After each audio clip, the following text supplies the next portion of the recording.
Good evening, everyone. It is August 24th, 2020. This is Owen Sound City Council. As it turns out, it is our first, last, and only meeting in August. I want to thank staff for that. Public attendance at council meetings continues to be restricted at this time. Council meetings can be viewed live on Rogers Cable TV or the Rogers TV website, or viewing the following day on the city's YouTube channel. Individuals who wish to ask a question during the public question period can email the city clerk at bbloomfield, so BBLOOMFIELD at owensound.ca by noon on the day of the meeting. I understand if you are watching at home, there might be a camera that isn't working properly, so you may get different angles or not see everybody when they're speaking. We had a closed session that started tonight at 6 p.m. During the closed session, council reviewed minutes from the closed session meeting held on July 13th. Minutes from the closed session of the Community Services Committee meeting held on July 15th. And minutes from the closed session of the Tom Thomson Art Gallery Advisory Committee meeting held on August 4th, 2020. Council also discussed one matter regarding labor relations or employee negotiations respecting a city department, and direction was provided to staff. So we're in the open session, reporting out is closed to that. Staff, additional business. Anybody have anything to add? Mayor, there are no further items. Seeing nothing from staff, from council. Councillor Koepke. Thank you, Worship. I'd like to ask staff for an update on the status of the sidewalk repair and replacement program. Okay. Others? Looking that way, looking this way, seeing no one. Being off for a couple weeks of holidays, I haven't really got much to discuss either. So, disclosure, pecuniary interest, general nature thereof. Councillor Thomas. Thanks, Your Worship. I will have a pecuniary interest on item 12H regarding the facade grant for the farmers market, as my wife and I are the managers of the farmers market. Okay. Remember when we get to that. Anyone else? I'm seeing none. Confirmation of the council minutes. Councillor Hamley. Moved by myself, seconded by Councillor Koepke, that the minutes of the closed session of the regular council meeting held on July 13th, 2020, as printed, be adopted. So all in favor that's in the room, hands up. Okay, and Councillor Gregg on TV land. In favor. Thanks. Well, just to add for anyone that's watching, Councillor Gregg is out of town, is attending actually not by video because that didn't work that well, but by audio, so he is participating. So with that, that carries confirmation of the council minutes. It's just the first set. Go ahead with the next one. Moved by myself, seconded by Councillor Koepke, that the minutes of the regular council meeting held on July 27th, 2020, as printed, be adopted. And all in favor? And Councillor Gregg? In favor. So that was carried. No, that's it. Number 7. Moved by myself, seconded by Councillor Koepke, that City Council now move into Committee of the Whole to consider public meetings, deputations and presentations, public question period, matters arising from correspondence, reports of city staff, consent agenda, committee minutes, matters postponed, motions for which notice was previously given, and additional business. And all in favor? That's carried in the room. Councillor Gregg? In favor. So that's carried. Thank you.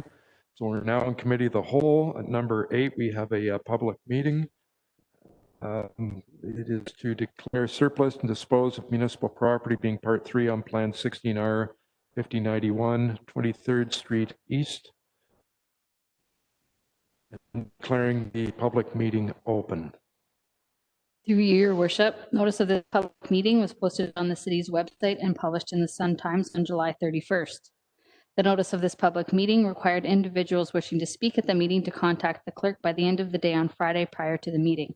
No one contacted me wishing to speak at this public meeting, and no one has provided me with written comments.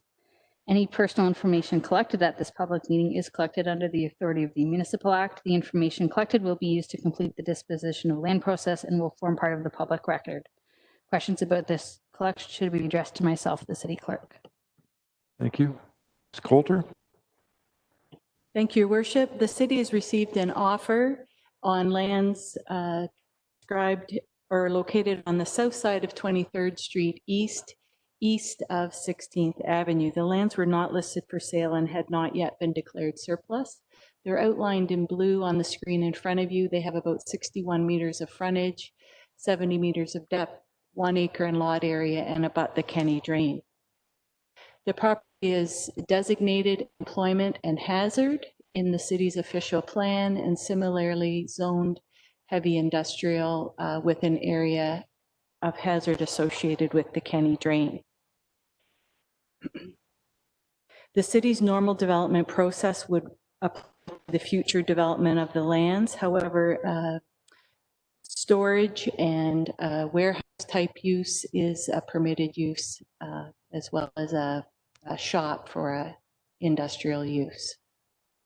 On July 27th, Council had considered a report. You'd asked that we prepare and give notice to the public, which we did. Notice was given in the Sun-Times and also on the city's website, which brings us to this evening. As you've heard from the clerk, there has been no request for deputation or any written correspondence. Following tonight's meeting, we'll summarize any input and we'll bring forward a bylaw for you on September 14th. That's everything, Your Worship. Good. Thank you. Were there any comments from the public? None received, and of course, none in the room. So with that, I will declare the public meeting closed.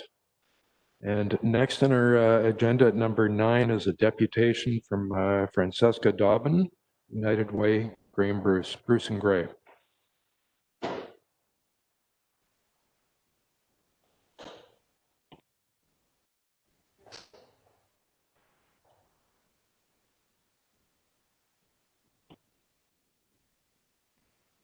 We'll get you to push the button there so the red light comes on. There you go. You're on. Welcome. All right. We're up and we're going to go and we're going to go fast. There's a lot of information. So thank you very much for the opportunity to talk to you about what the United Way and our member partners have been doing over the last 5 or 6 months in relationship to the COVID-19 pandemic. So while the United Way Bruce Gray is making the report tonight, we're carrying the voices, let me go the right way here, of 3 community gardens, 5 hot meal and frozen meal programs, 21 food banks, 12 housing and homelessness programs, 1 transportation partner. And while we're not reporting on behalf of the Public Health Unit, we want to acknowledge they're working with us with all their time and expertise. We also want to acknowledge the hundreds of staff members and thousands of volunteers that we work with and for all these organizations, along with the municipal, county, provincial, and federal government staffers. The hours everyone has committed to supporting our community are truly uncountable. We started the not-for-profit response long before the pandemic was declared. In early March, we organized a poverty, health, and COVID-19 sector meeting, and we posed the question, what would be the impact of a possible pandemic on the not-for-profit and charitable sector? And this kicked off our sector's response to the pandemic. Out of that meeting, we identified priorities while we still had no idea what we would be dealing with and the scope of change to come. We knew that access to information, communication, and coordination would be extremely important. And we also had to ensure that people had access to food and shelter. The Grey Bruce Poverty Task Force held an emergency food security meeting right after that sector meeting. Community food programs and food banks met with the health unit to determine emergency needs. COVID-19 guidelines for distribution of food were drafted and ultimately approved by the health unit, and coordination of the services began to ensure that partners remained open to deliver these essential services. We work with food banks and community meal programs on the steps to stay open as essential services, but also the critical ways to ensure that their senior volunteers were safe, reducing points of contact and ensuring safe distribution of these essential services. The Poverty Task Force also took on the role of communication, providing over 26 community updates, aggregating information and disseminating it throughout the community, all of which remains available on the Poverty Task website. We're staying connected. Weekly emergency housing and homelessness meetings, the Integrated Health Coalition, and regional United Way meetings. Every 2 weeks, the food security and health equity teams meet. Monthly income and employment meetings, checking in on issues such as the CERB, employment insurance, and people accessing services such as ODSP and OW. We launched The Do, which is a simple mobile-friendly interface that has enabled people to seek out resources. Over 50 people have asked for help through The Do, such as finding a place to live or simply getting groceries while self-isolating. And we've had over 200 people sign up to volunteer to meet those needs. In addition to The Do, another online resource that sprang into existence to support the community was the GBH Strong website and app. The app and website has links to the Poverty Task Force and United Way resources, as well as the 211 information. The site was developed by the Nuclear Innovation Institute and Bruce Power. 211 continues to be the primary source of support and information to our community 24 hours a day, 7 days a week. One way we track what's happening in our community is what are the calls to 211. This can highlight emerging issues and enable us to respond where we can. And you can see from this slide that income supports, housing, and access to the government are the top 3 calls and have remained the top 3 calls since the pandemic started. 211 also tracks unmet needs. This helps us understand what's not being met, what needs to happen, what's not working. And as you can see from this list, unable to connect with the agency and program has a lot to do with how agencies closed and were unavailable to be a resource to our community, as well as absolutely no resource available to meet the need, often because of the pandemic. But speaking of meeting needs, Habitat for Humanity called us in mid-March with a simple offer. We got 4 trucks, put us to work. So we did. They remove the barrier of transportation and move resources around the community. And you'll see their activities and support throughout this presentation. And at this point, I know they've driven over 12,000 kilometers around the 2 counties meeting these needs. Bruce Grey is home to 21 food banks, 5 active meal programs, and countless community support programs. Through the Poverty Task Force Food Security Action Team, we're connecting as many as possible, understanding their needs, what resources they had, and most importantly, what's available in terms of the food being received in the region through provincial and national food bank systems. One area of success is that no community disease transmission has occurred through the staff and volunteers in any of our community food banks programs. Absolutely no outbreaks. And that's because we worked with these programs in March to ensure that they would protect their senior volunteers, keep working in small groups, reduce the points of contact, and shifted to no contact delivery because people still wanted to volunteer. People without housing have been and continue to be placed in motels while they look for housing. Daily, Habitat for Humanity picks up a hot meal and a cold lunch for each person sheltering in a motel, and they deliver it to them directly, 2 motels in Owen Sound and 1 in Chatsworth. The logistics are very specific, as we have a very specific time frame for these hot meals to be delivered to ensure the food remains safe. The people seeking shelter can simply be unhoused, escaping domestic violence, escaping human trafficking, or have lost their housing due to fire, illegal eviction, etc. The extreme lack of affordable housing in the region is growing the number of people without housing. This graph just gives you an idea of the weekly meals that have been delivered through this program. And most of you are familiar with OSHARE and Canadian Mental Health Brunch Program. We also have 3 additional meal programs responding to the needs of people who need a meal. 2 of these programs were specifically created in response to the pandemic. They all make healthy meals available to anyone who requests one. And only a handful of these places were able to convert the in-house community meals that they were doing before the pandemic to these takeout meals. This graph looks at the significant increase in need for these meal programs. This is a 230% increase in demand for meals from January. And if you look specifically at the pandemic timeframe of mid-March, it's still a 160% increase in the need for food. We also want to highlight an emerging concern. We've had 0 deaths from COVID-19, but community partners are tracking approximately 16 deaths from opiate overdoses. The issue has been continually highlighted as a concern in our weekly housing and homelessness meetings. All substance abuse, drugs, alcohol has increased during the pandemic. So we wanted to understand how significant this issue is, so we conducted a bit of a study. On June 24th, all right, come on you. There we go. On June 24th, the United Way provided $300 to Safe and Sound to test the impact of a grocery card in exchange for a full Sharps container. We took the smallest grant, $300, to experiment and see if we could make a difference. In the first 48 hours, 800 needles were turned in. In a week, 3,500 needles. 4 weeks, 12,000. And to date, 20,000 needles have been returned. That works out to be about 3 cents a needle for this program, because we added more funding to it. So beyond the numbers, this program is important not just for getting Sharps out of the community off the ground, but it provides an opportunity for staff to have discussions with people as to what their needs are. The pandemic is significantly impacting people's ability to access drug treatment programs. People need to be ready for change, and when they are, there are significant delays in the system in accessing supports. Our next steps around this: keep having conversations, deeper conversations, understand the resources they need, what are the barriers they are experiencing, and what do they need to move forward. So we have this need, we have all these issues. How are we doing responding? We're going to move forward into some of the supports and responses around the pandemic. March 24th, United Way launched the Pandemic Response Fund.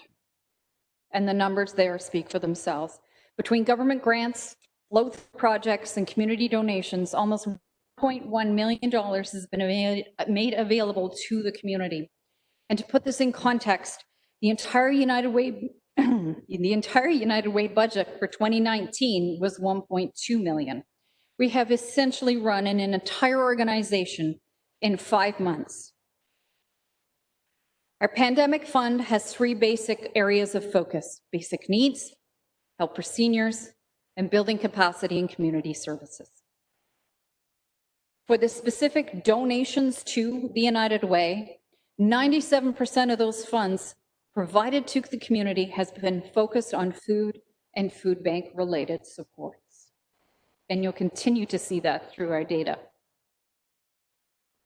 As an example of regional coordination and sourcing was the impact of the toilet paper panic buying of March, April, and May. We went out and we called Bruce Power and said, "We know you're getting toilet paper. Where are you getting your toilet paper from?" And they gave us their supplier. And we have bought an awful lot of toilet paper. And Habitat, every 2 weeks, makes their rounds to all the food banks in the region, delivering toilet paper as they need it. And this helped many volunteers in the food bank who, as seniors, would have to make repeated trips into the grocery store when we were all limited to 1 package at a time. Overall, we've purchased over 20,000 rolls of toilet paper. Who's hoarding now?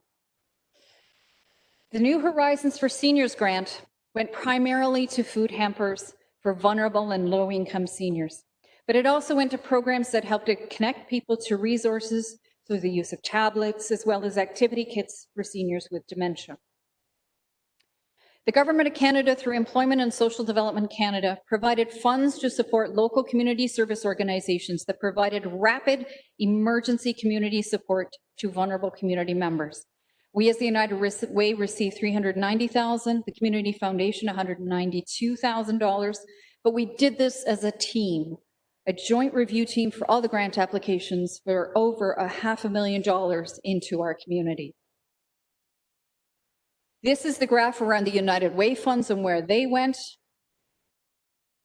But it's important to remember with these numbers that these were a series of grants were not to help the charities. It was to have the charities help the community. And this graph is the same graph again with the Community Foundation's numbers. But do note that 79% of their funds went into food programs. In addition, the United Way has added staff. We've been able to leverage other fundraising funding dollars to address emergent needs in the community. Misty is our Georgian College student who's spending her co-op term with us, and she was able to join us in late March and assist us with the DO, connecting people to the resources and the volunteers. Carolyn's been working with our utility assistance team to enhance household income through financial literacy, as well as understanding how all these income programs interrelate. Paul's just joined us in August to look at how all food programs are operating and to find ways to increase capacity, increase interagency cooperation, as well as understanding ways to strengthen the food system. We've got so much going on in the food level, we needed a higher look to connect all those grant dollars together. What happens when these grants dry up at the end of March? These are the things that keep us awake at night. Still to come, BG-DISC and the 4-County Labor Market Planning Board are carrying out research with the Poverty Task Force, the United Way, the Grey Bruce Children's Alliance, all on the impact of COVID-19 on the labor force, on families and children. Our community gardens are harvesting after a beautiful summer of growing food for area food banks and food bank programs. So what's keeping us awake? Childcare, schools, precarious work. Some of our major concerns around the interactions of CERB, EI, and other income programs. Precarious work. The pandemic pay is over, but the stores are still there and people are still on the front line. People have been talking about recovery, but we still have a lot of pandemic conditions. Our financial literacy staff is staying on top of how these various programs interact and how to manage when these programs come into conflict with each other and what happens when they end. We're also worried about the second wave, if and when it comes. Science does say it's going to happen. The loss of fundraising for our sector, the charities and not-for-profits, we're holding on by a thread. The loss of fundraising is significant.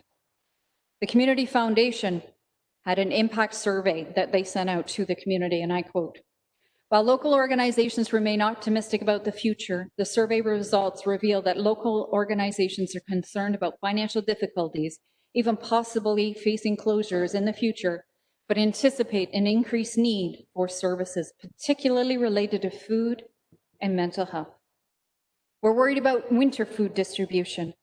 How does OSHARE give out food in a blizzard if you can't go inside to eat? Housing and homelessness. Can we keep people in motels constantly?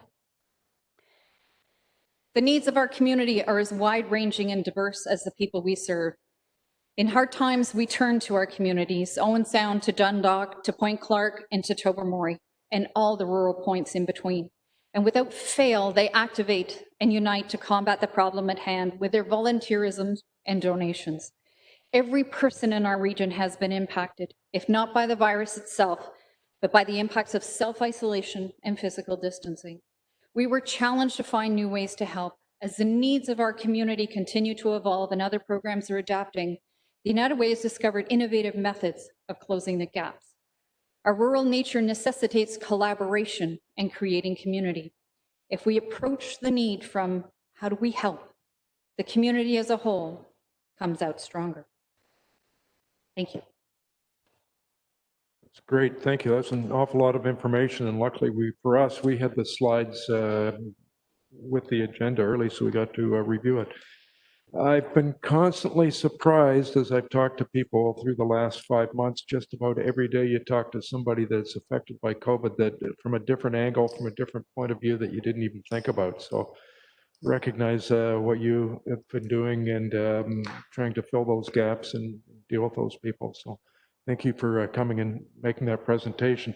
Does anyone in council have a question? Go ahead, Councillor Merton. Through your worship. Excellent presentation. Grey Bruce is a neighborhood. Your accomplishments from the connectivity are amazing.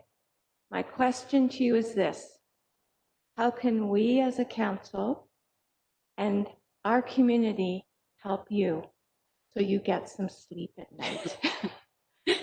Yes, sleep would be great.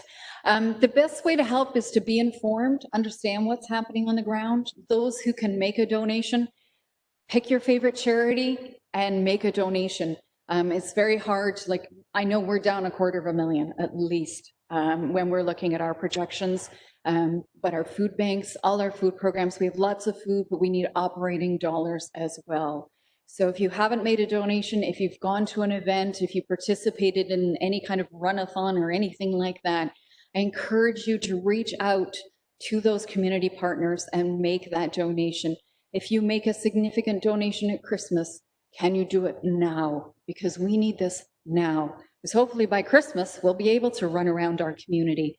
But right now, we cannot do those barbecues, and golf tournaments are a bit of a challenge, all of those things. So I'm going to be blunt. Make a donation is the best way to help your charitable sector. Thank you. Thanks. Anyone else? Seeing no, oh, go ahead. Councillor Thomas. I'd just like to say thank you to you and your member organizations for all the work that you've done through this crisis. And I hope you'll convey that to them. I will. It's been an amazing team of how can we help? Yes, and again, thank you. With that, we'll let you escape. All right. Thank you very much. So at number 10 on our agenda, we have public question period. Ms. Bloomfield, I understand there's a couple of questions. Through you, Your Worship, I have received some questions, and they are addressed to Councillor Gregg. The first question is from Jennifer Smith and reads as follows. In light of the privilege comments you made at the last council meeting, dismissing citizens who report racial and social injustices as complainers, further categorizing anti-racism work as a considerable amount of workload, and the unlearning of systemic racist behaviors and policies as something that you would not support, how do you see yourself proceeding in the role of city councillor if you are actively choosing not to represent the rights of all of the inhabitants of the city? And in what way is your work relevant in the current political climate of racial and social justice? Councillor Gregg, do you want both of them read and then reply, or do you want to reply to them separately? Well, my first question, that's fairly lengthy. I wonder if I could get the clerk just to read that again for me. I'm just making some notes here, and there's kind of a lengthy preamble. So before the question, if she could read that again for me. Go ahead, Ms. Bloomfield. Thank you.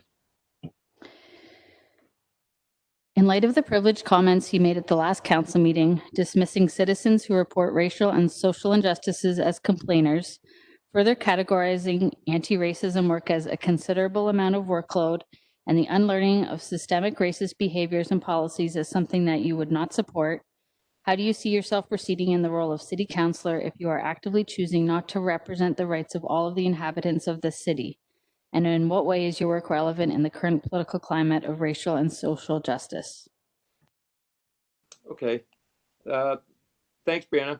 And to who may have sent the question in, I'd like to say thank you as well.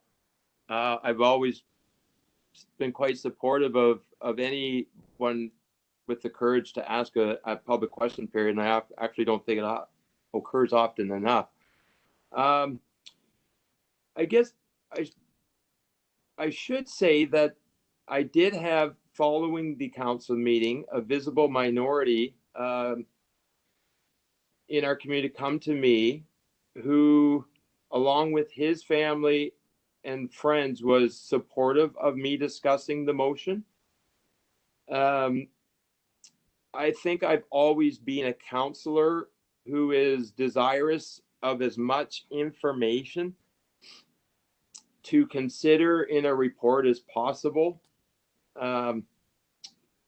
It noted workload. I guess I would say financial implications are a part of every report before council. Moving forward, council made a decision, and at that point, all of council should be supportive of every decision that council makes, which I am of this one. I guess, like, just I think there's a little bit of just to clear up a reference there. We should be proud of that we've had in our community a visible minority mayor, and we have diversity on our committees. Council's always been unanimously supportive of these, and it was alluded to complainers. I think if I could just clarify that, it was made without any time to prepare for the motion to discuss it. And it referred more to commentary that individuals can make in the public realm, often now on social media, that was negative to the actions, which is a little bit contrary to the suggestion in the preamble. So I guess if you make good decisions, and some people out in the public make comments on Facebook, it's very hard to take ownership of that. So I guess there's a little bit of clarifying I just want to do on that. And I should just to say, and I'll put a plug out here for the library book club. I met with an individual since the last council meeting, and this fall, hosting a book club for, it's a book called Me and White Privilege. And the author is, I forget her first name, Saad is her last name. And that's something I'm looking forward to taking part in. It's my planned next book to read. And I personally see a lot of value in continuing to educate yourself and realize different perspectives. So I hope that answers what was a really good question. And thanks for sending it in. Thanks, Councillor Gregg. I'll go back to Ms. Bloomfield again for the second question. The next questions are from Jaden McMeekin and Steve Kenny, and the email reads as follows. We have two questions for you in regards to your comments and vote on Councillor Carol Merton's motion that the City of Owen Sound will actively work towards anti-racism and anti-oppression. Given the fact that every other council member voted in favor of this motion, it is clear this is an issue worth addressing as a city. We would like to know, since the last meeting, if you have taken the opportunity to educate yourself on racial issues in this community, and if you have taken the time to speak to any BIPOC members of this community about their experience living here. Go ahead, Councillor Gregg. Okay. Again, I thank the individuals for submitting it. I think a lot of my response to the first is relevant to this question as well. But I think also on a go-forward basis, myself and incumbent upon all people to continue to expand their knowledge of other people's experiences and realizations, and just continue to educate yourself. So I think a lot of my first response would kind of covered that. But I look forward to continuing my education too on a permanent ongoing basis as well. Great, thank you. Anything else, Councillor Gregg? Oh, I hope that all came. There was just a lag on the video. No, actually, everything you said came through very clearly, with the exception of just that very last thing that I asked you, and that was a little garbled, but I think we still got the message that there's nothing more to add. So thank you very much. So with that, I'll continue through the agenda. At number 11, we have no correspondence for consideration. At 12A, Ms. Allen, report on the update of COVID financial forecast. Thank you, Your Worship. Since the last report, there's been a couple of announcements that have a positive financial impact, and I would say a great positive financial impact, bringing our forecasted year-end deficit to a very manageable $30,000.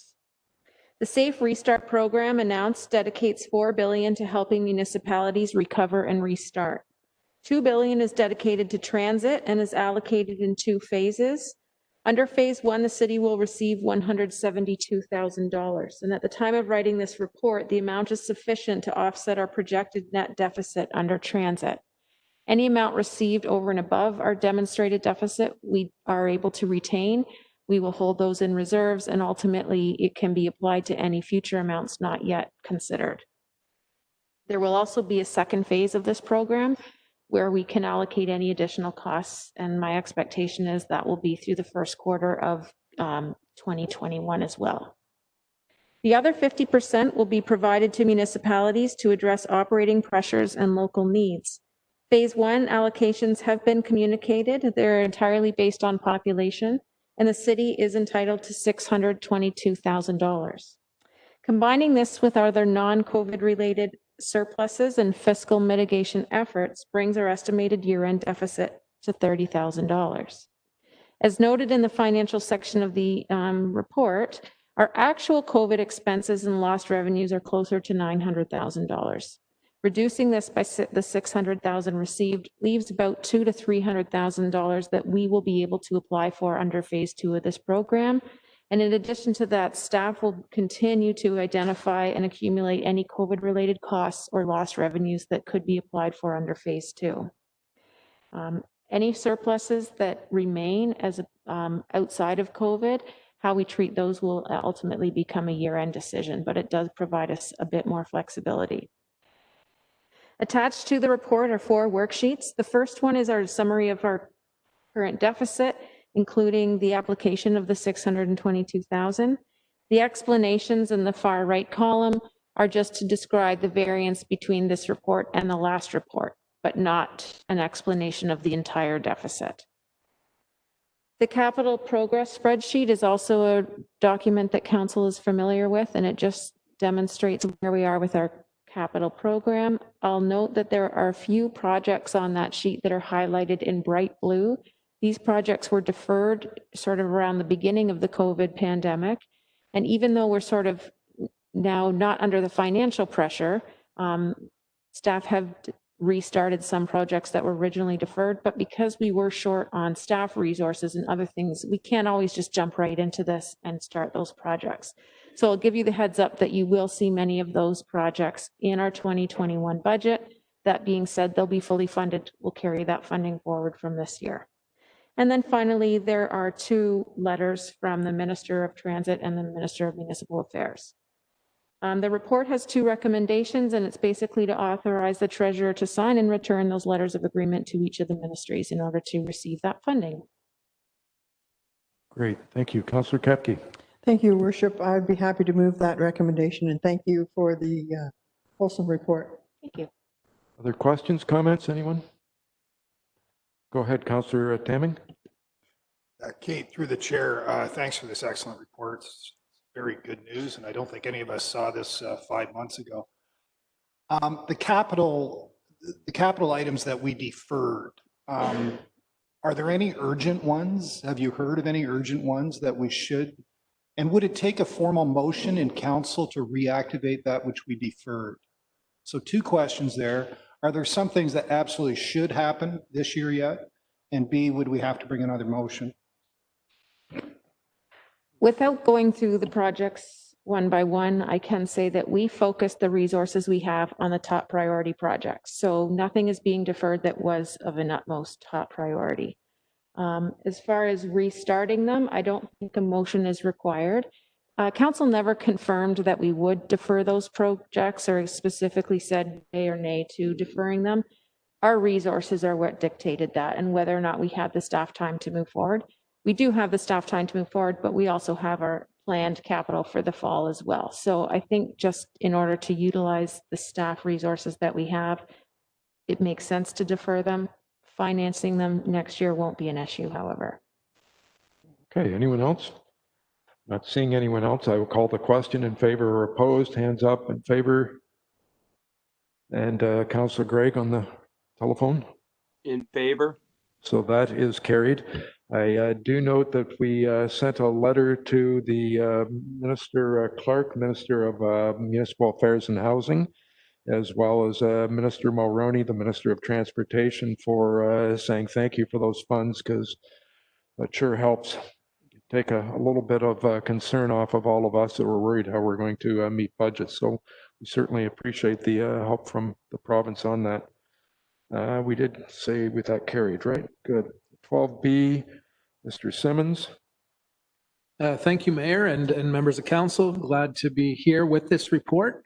This is really a report for information. It's a reorganization within the office of the city manager. So the summer has gone by quickly. My first 90 days here in Owen Sound have finished. And with that, I need to once again just compliment the staff that are here working for the citizens and the businesses of Owen Sound and all the stakeholders. Our staff are quite incredible. They challenge the status quo daily. They think outside the box. They strive for excellence in all we do. And it's our, sorry,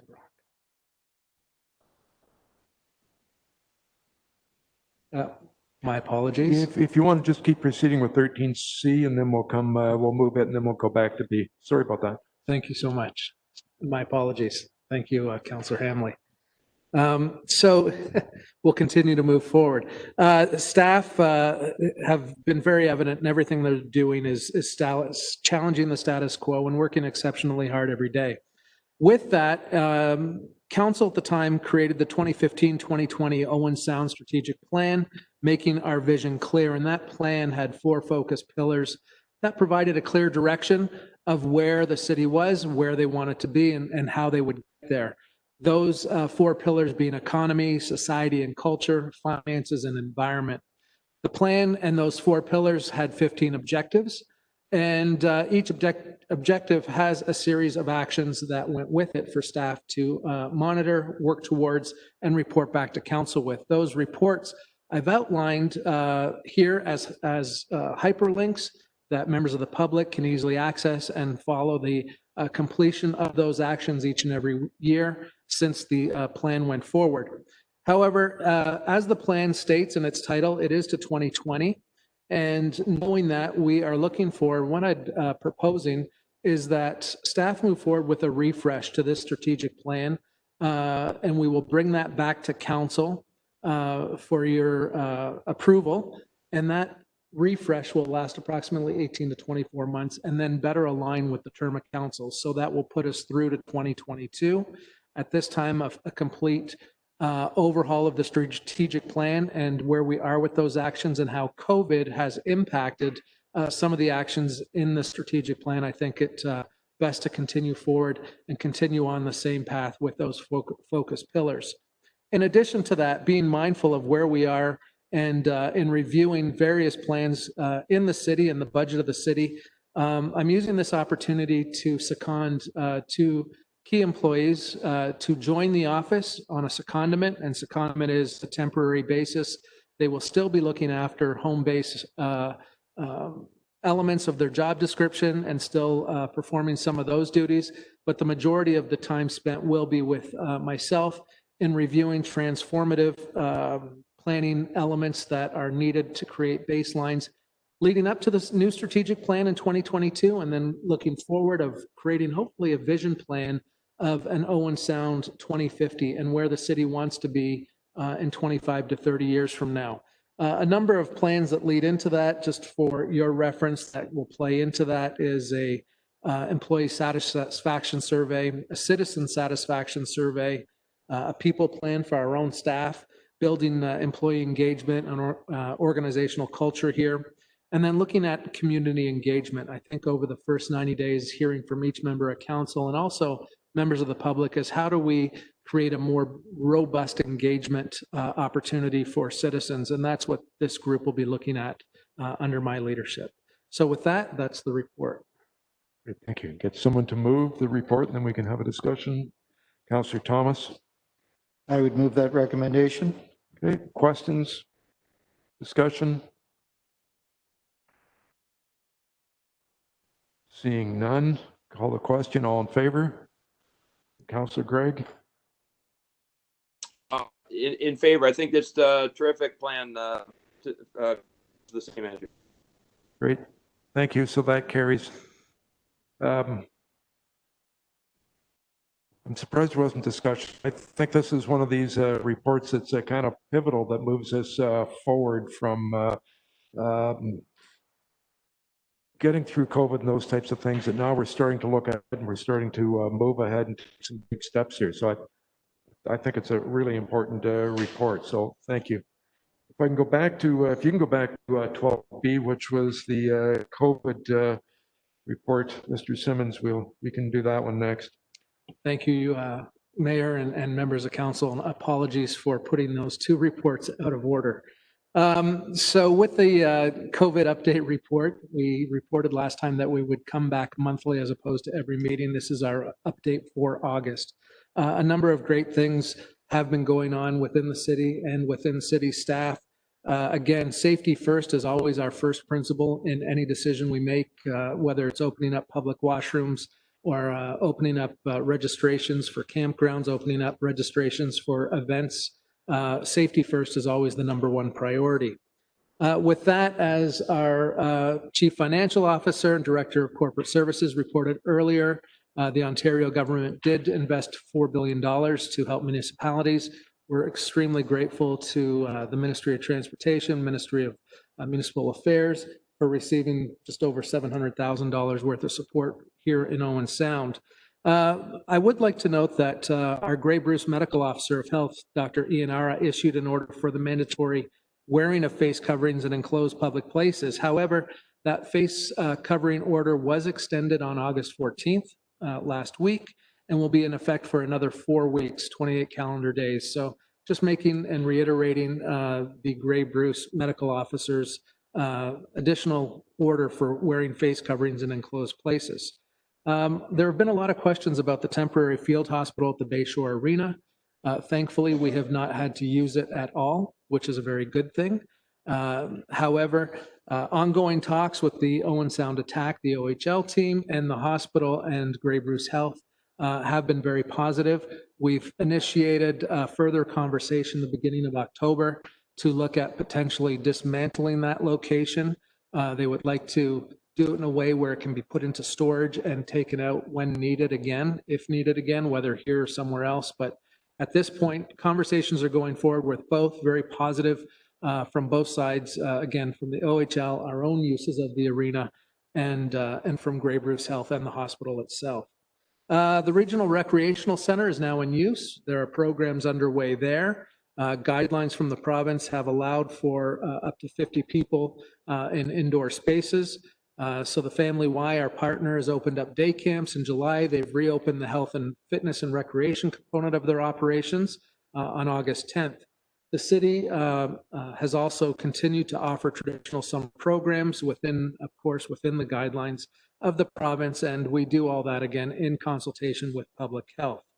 The report also goes on to talk about, and I think this might be a really important element, is the economic development aspect to where we are with COVID. Owen Sound is home to so many small businesses and small business owners. Our Main Street, not just on Main Street, but around the entire city.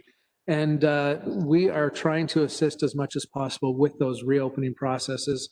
There has been a recent hashtag Hit Play video. It's had more than 35,000 views to date at the time of writing this report. The Rediscover Owen Sound initiative in partnership with Grey County was launched. That's also in partnership with the Chamber of Commerce, and that encourages residents and visitors to shop and explore right here in Owen Sound and Grey County safely and responsibly.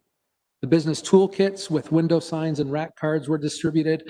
Again, a common communication for all the store owners, so as people approach the store, they see the same sort of coloring, the same sort of communication standard in the windows. They understand about wearing a face mask when entering. Our business parks and amenity support through the pop-up visitor information center in the downtown has been going well. That was really put together on very short notice. To date, we've had more than 500 people go through the doors of the visitor information center. In addition, retail sales, I'm told, are brisk. People want their Owen Sound gear, and so that's a great thing. I think we're close to $3,000 in retail sales through that information center. Telephone calls are up. We haven't tracked that in the past, but just from analysis, a lot of phone calls. And the nice thing this year, even though we don't support a public washroom in the visitor information center, et cetera, having it located here has prompted a lot of movement to restaurants and shops here in the downtown area. and closer to the downtown. So it's really pushing traffic and keeping traffic within the area. So it's done quite well in its first few weeks. As you know, we're looking forward to our drive-in movie nights and harbor nights shortly. Now, one of the items here that deals directly with the recommendation is lessons learned from COVID, the COVID pandemic, and what's been identified, and I think we've all seen this, and those watching this evening or listening this evening, and those listening tomorrow will also see the quality of our broadcast comes in and out. We will lose monitors. I know at the latest downtown DIA meeting, in fact, a couple councillors can talk to this, but all of the monitors all of a sudden went out during the meeting. And fortunately, Pam Coulter was there, who waved a magic wand and fixed it. But again, that's been happening throughout the pandemic, and it's really highlighted the notion that we need our infrastructure within this room, which is critical for the governance, accountability, and transparency for what we do for all of the citizens, has been held together essentially by a shoelace for a number of years. Staff have done an exceptional job of keeping it running and on, but the on has now passed its life cycle. And so with the COVID pandemic, as council has asked, what lessons have we learned throughout this? One is this infrastructure technology is needed not only for this, but on a go forward to keep our residents and businesses and those watching completely attuned with what's happening here at the council table. So with that, I will take questions on this report. Great, thank you. Councillor Hamley. Thank you to the city manager.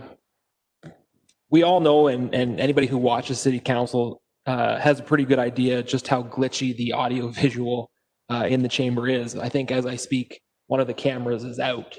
And in a pandemic, when we cannot have public attendance, we just cannot, it becomes an even more important element of public transparency. Lucky for us, the clerk and director of corporate services had some foresight and got us to build some reserves, which will pay for most of this project. And there's also the $80,000 that was from the City Hall rebuild that we were under budget on.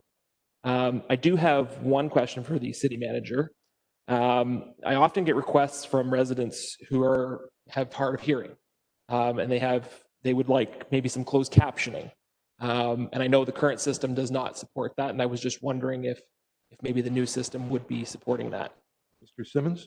Yeah, through you, Mr. Mayor, to Councillor Hamley. The new system that we're looking at is audio-visual. It is a new agenda management system.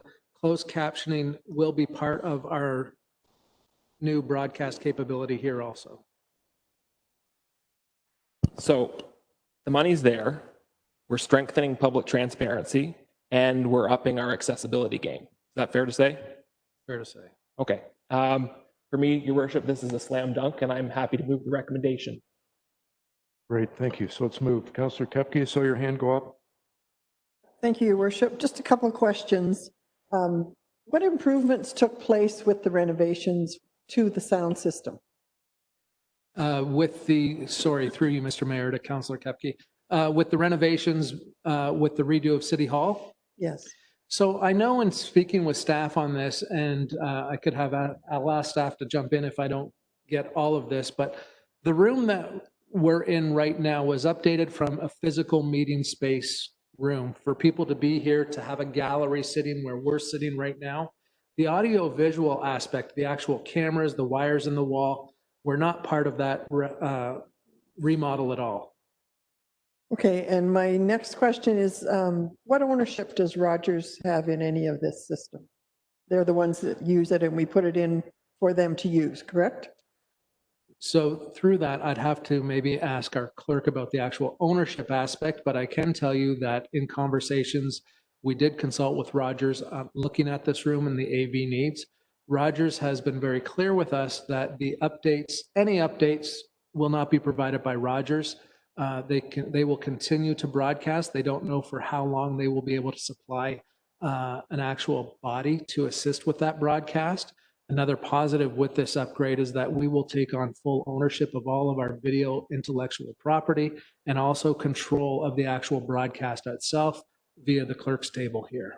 So the broadcasting may or may not continue, or however, if it goes through TV or not, it will go through the internet, continue to go through the internet, and we are meeting our transparency needs by that, and we're doing that right now, right? That's correct. So Rogers will broadcast. This new system will allow us to provide a direct feed to Rogers or any other outlet that might want that feed. In addition, it will support a complete online broadcast, so people could watch live who don't have Rogers. If people are at home, they won't have access to this meeting until tomorrow, really, till they watch it on YouTube. The new system will allow them to watch it on the internet or via Rogers, however they'd like to see it on their mobile phone or at a desktop. So they can watch it live then? That's correct. Okay, thanks. Deputy Mayor O'Leary. Thank you, Your Worship.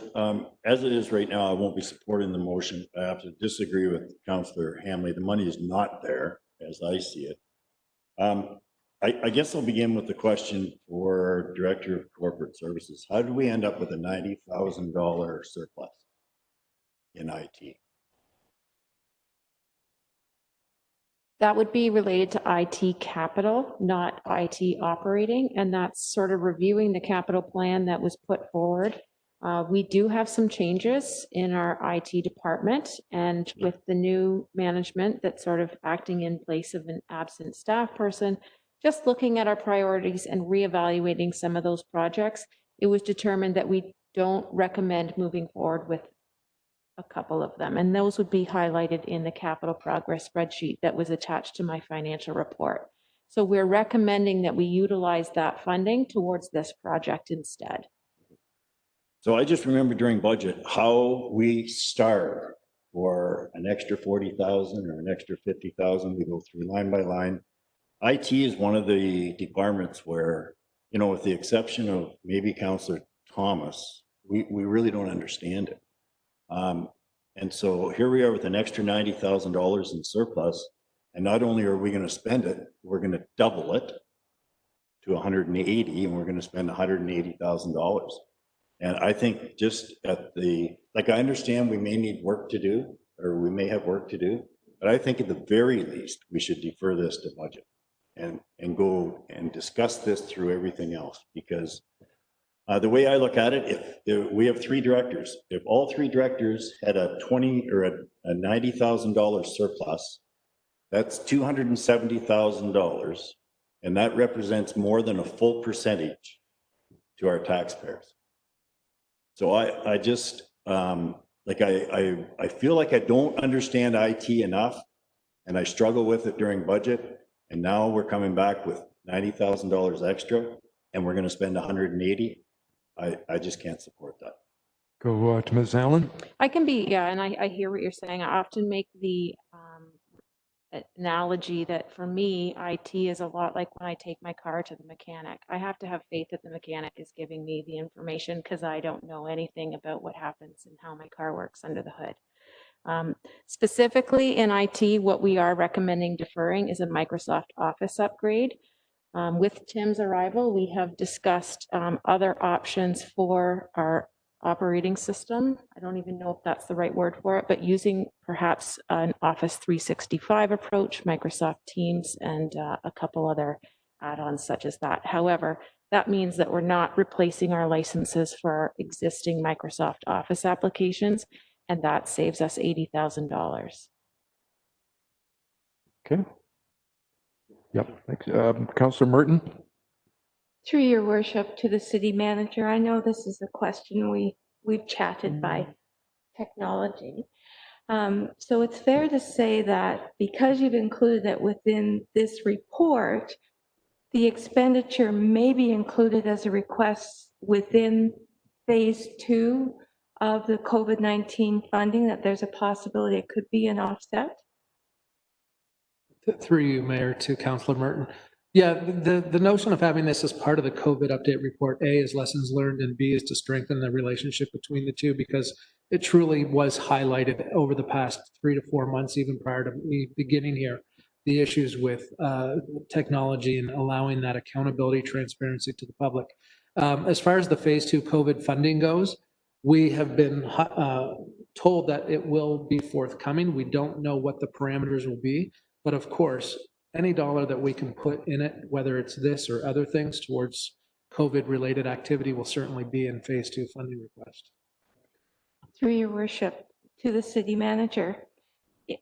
I hear what Deputy Mayor O'Leary is saying, and I think it would be helpful, in addition, to present this as a functional business case where the advantages of having the technology that works will expand and modify business practices.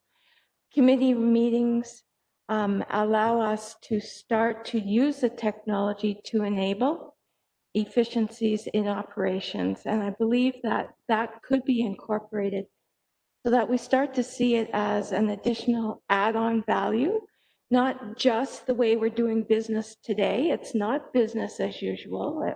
One of the lessons learned is we're evolving. And perhaps to be able to expand on the opportunities that current technology allows us within this space and in how we do business may assist with the expenditure and understanding the value to this. Through the mayor, if I could just add, I see IT infrastructure as something we need to look at from the standpoint of infrastructure, similar to a water main in a street.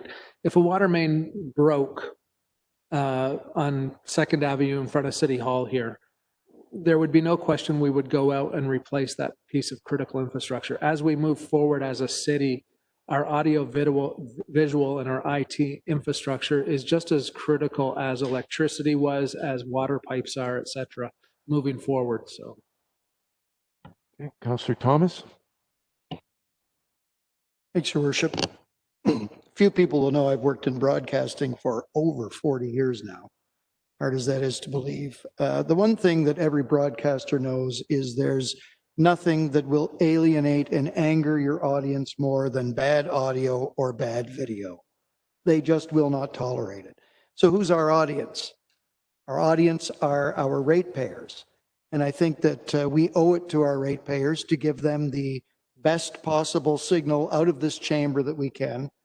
I understand where Councillor O'Leary is coming from, and certainly I think the only thing you or I will ever understand about IT, Brian, is it's expensive and it's some kind of dark magic, but we've got to have it.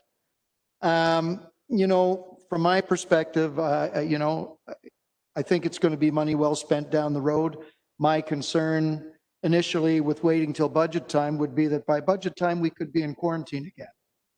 And to me, that would actually be far worse of a situation to be in quarantine and have bad audio and video when we're trying to do our budget, yet remain transparent. You know, the world is moving online even faster now than it was before, thanks to coronavirus. And I think that we owe it to our community to move with the world and to offer them everything we can and try to give them every opportunity to be involved with what we do here in the council chambers. So I'll support the motion.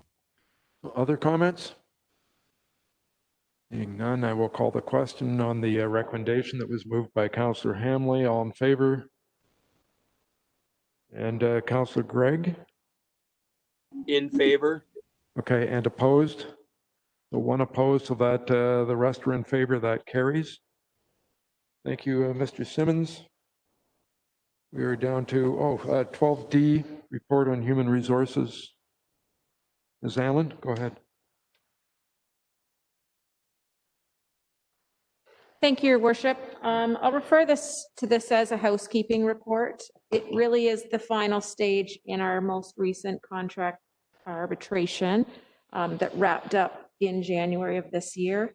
And this covers the Fire Association contract for the period January 1st to December 31st, January 1st, 2015 to December 31st, 2018. It's asking for authorization for the mayor and clerk to sign the collective agreement. The report does summarize some of the arbitrated awards and also the financial impact of the wage increases that were awarded those years inclusive. Great, thank you. Anyone want to move that? Councillor Merton?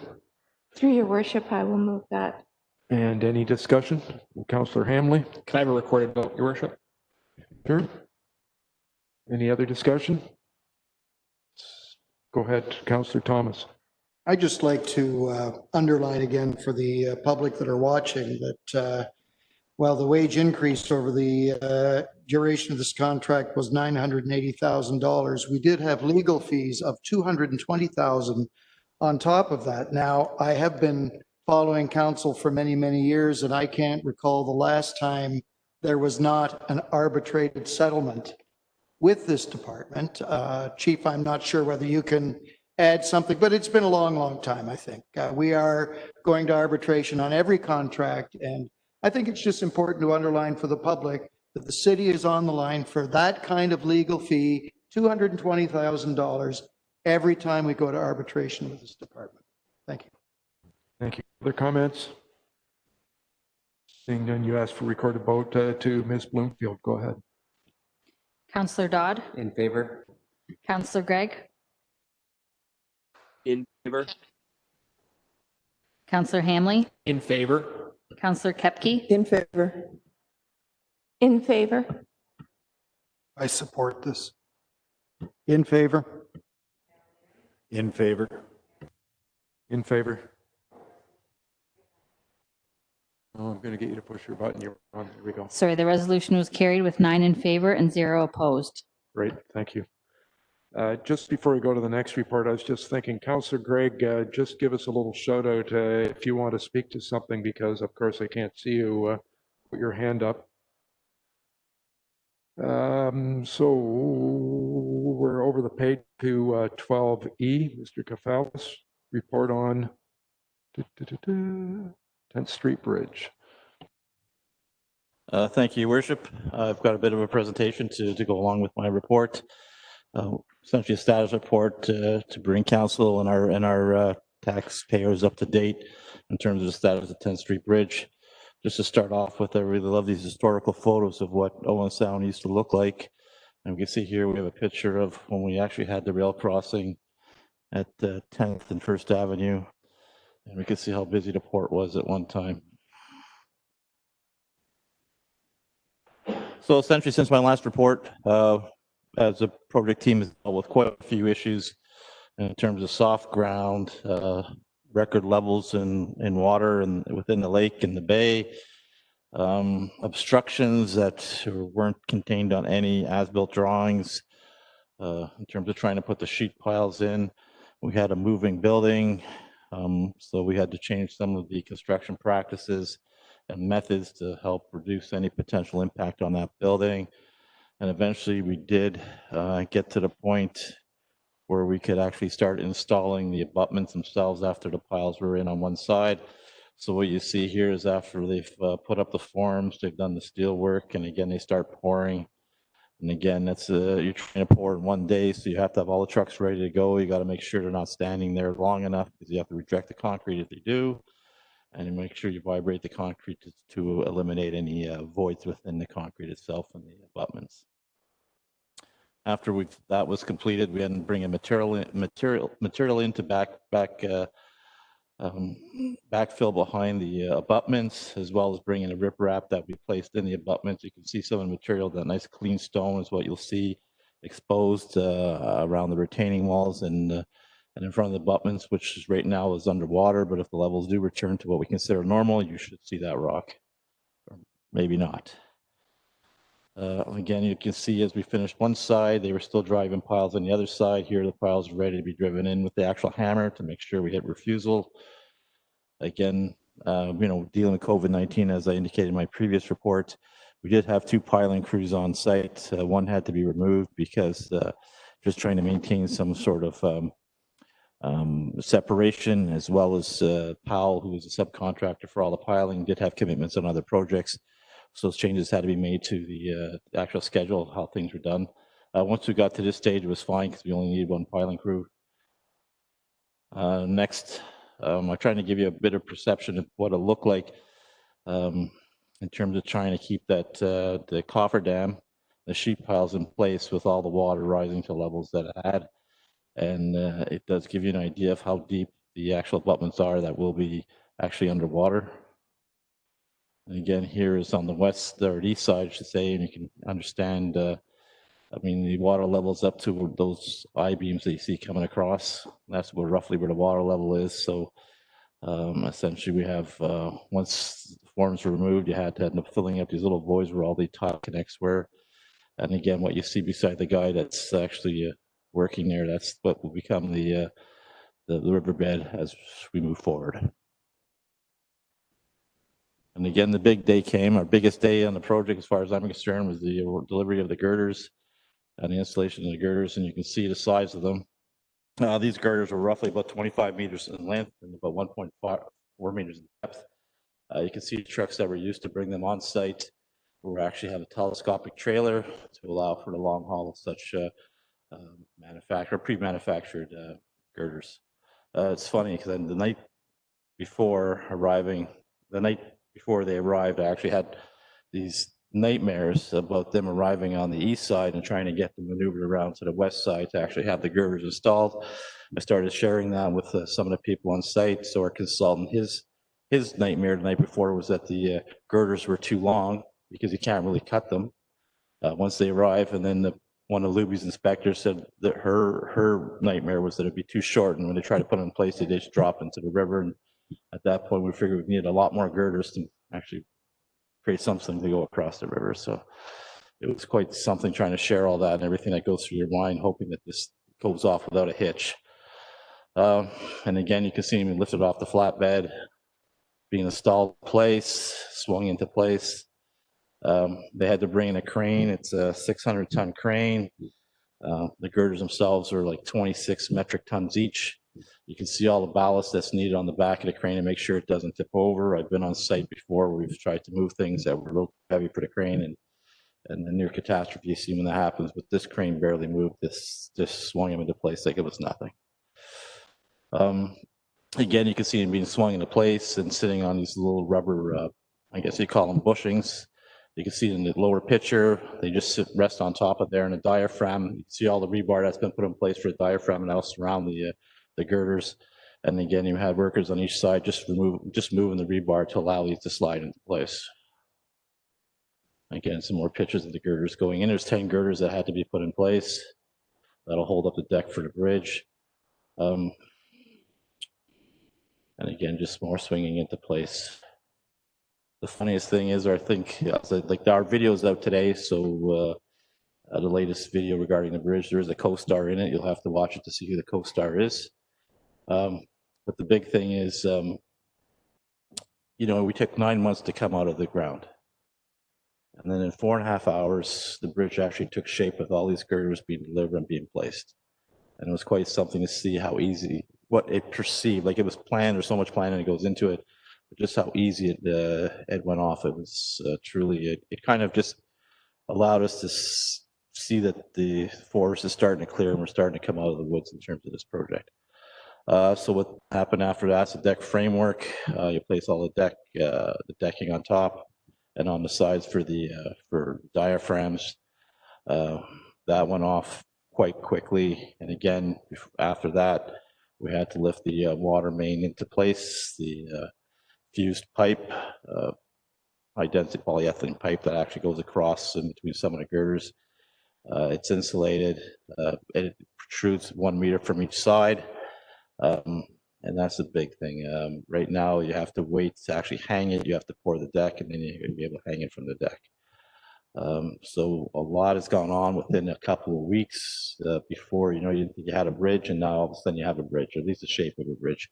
Today I was joking with an individual that wanted all of us to come down to Harrison Park this evening to see his concert. We kindly declined. But he said, "Oh, is the bridge in place?" I said, "Sure, it's one of those acrylic bridges you can't really see. It's with the naked eye, so it's actually in place right now." And he said, "Really?" I said, "No." I said, "Come December, we'll have a bridge." So he was happy to hear that. So as of today, we've got the sleeves around the water main that's coming through the bridge, through the girders and the diaphragms. Rebars actually started to be put on place. All the rebars arrived on site. They've actually worked on the cantilever. If you look at the very right-hand picture, you can actually see the walkway. That'll be on the north side of the bridge. So we are looking pretty good in terms of our schedule. We met the milestone 6 on August 4th as projected in the written schedule. The next big thing will be the pour, which we're anticipating to be in mid-September, which is roughly, I don't want to say we're ahead of schedule, but on the schedule, the written schedule is supposed to happen October 1st. So, we might gain a little bit of time there. The big thing is too, we've noticed that there isn't any movement on the building located at 994 First Avenue East, which is a good sign.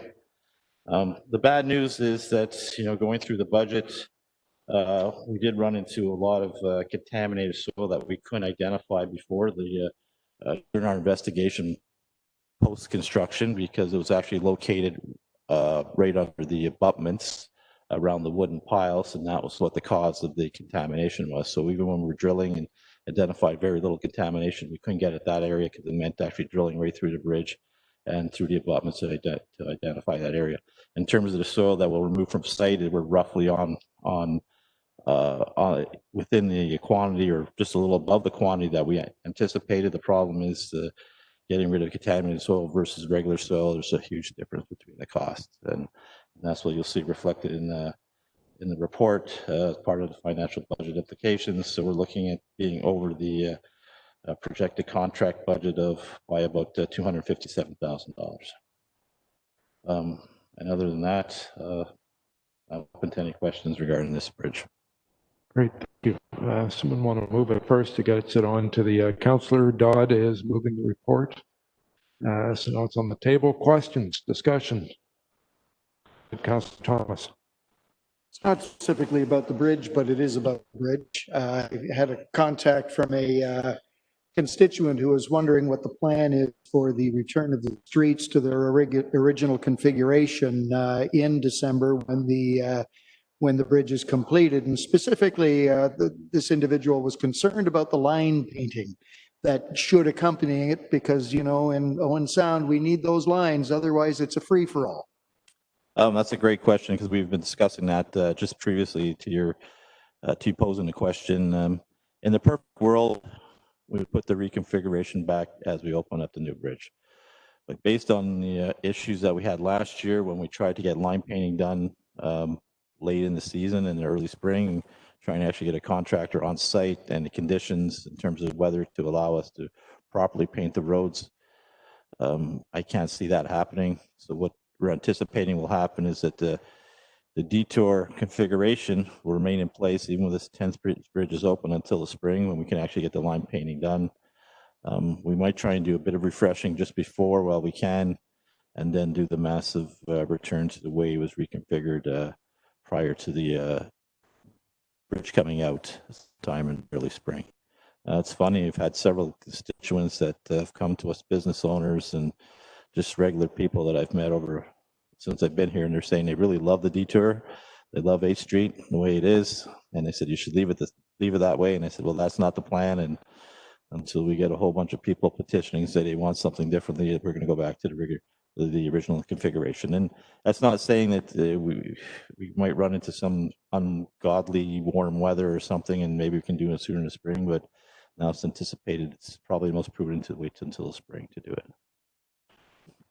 Thank you. Further questions? Anyone? Councillor Dodd? Thank you, Worship. It's funny, when we do these big capital projects, we always base it off a few key elements. We talk about budget, time, and quality. And in this situation, and comparable to other big capital projects we've done, this is one that has to be on time. We have to have quality. So the fact that, yes, we are over budget, I would much rather see us thrive on those other two elements of how we're doing a capital project. And when we start thinking about what the overall cost of this build is going to be, where we are situated currently, I'm okay with. No one likes an overage, but when you're talking about a $7 million project in the waterway, you have no idea what you're going to run into while you're doing that way. That's a pretty good estimate when you're doing the bid and tender. So once again, quality and time. Those are our two key elements on this project, and it's good to see that's going on. So thank you and to your team. Anyone else? Just, Dennis, I encourage you to be really conscious of those those one-way streets. Everyone that drives them likes them, except the cars or the businesses that are lined up along there that don't have parking in front of their stores that they used to have are hurting. So that's got to be balanced on that. Technical question that I guess, well, to be honest, is coming from my wife. The beams are arched. They're lower at the ends and higher in the middle. No, once they're in, they'll be completely flat? Okay, get you to hit your button there just so that we can. Yes, they're kind of situated, so now they kind of sit a little high in the middle. It's a sharp eye will notice it, but once the weight's on there, they'll be completely level. Flatten down.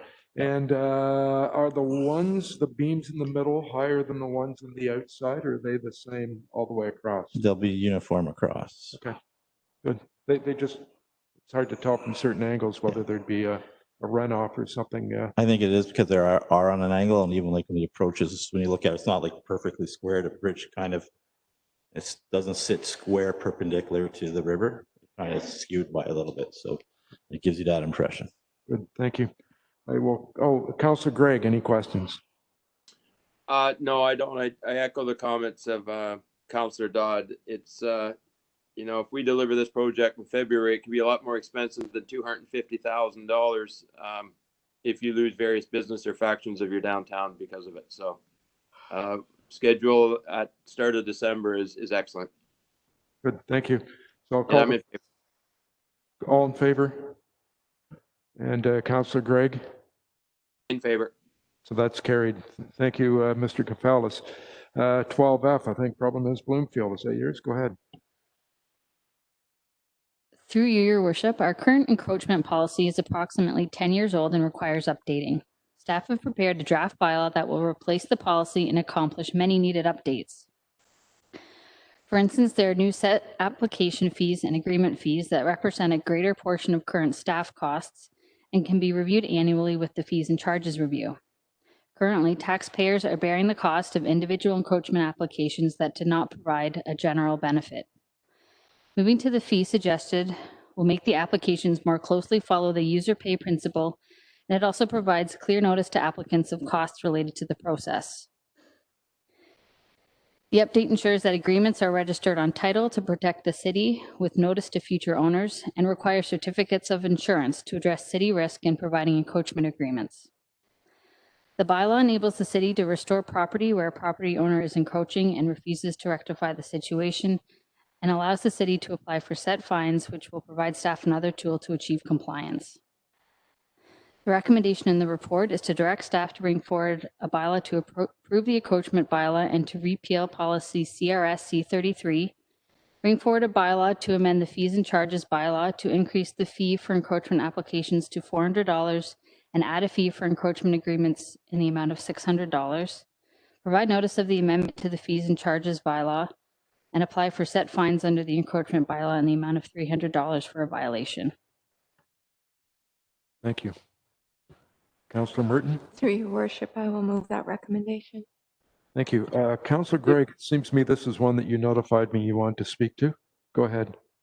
I do. Thank you for recognizing that. And Councillor Thomas, he made an earlier comment. Nobody likes anything worse than bad audio and bad video, but I think in today's time, bad internet might actually be above those two. So I hope I'm coming through. I'm having some audio issues at this end, and I think some of that's my internet. But to this report, I was hopeful, or I would like to see this come back to council with a little bit more information. I have thought in the past about the various encroachments that the city has had, and my fear here is we have largely a lot of encroachments from just my history or recollection that are in the older parts of town. New planning guidelines and regulatory policy treats newer areas of the city different than the older parts of town. And I have a fear that some older properties and the individuals owning or inhabiting those are going to bear higher costs because of this. I think one that stands out to me is an air conditioner unit that was positioned at a building near the Owen Sound Library a couple years ago.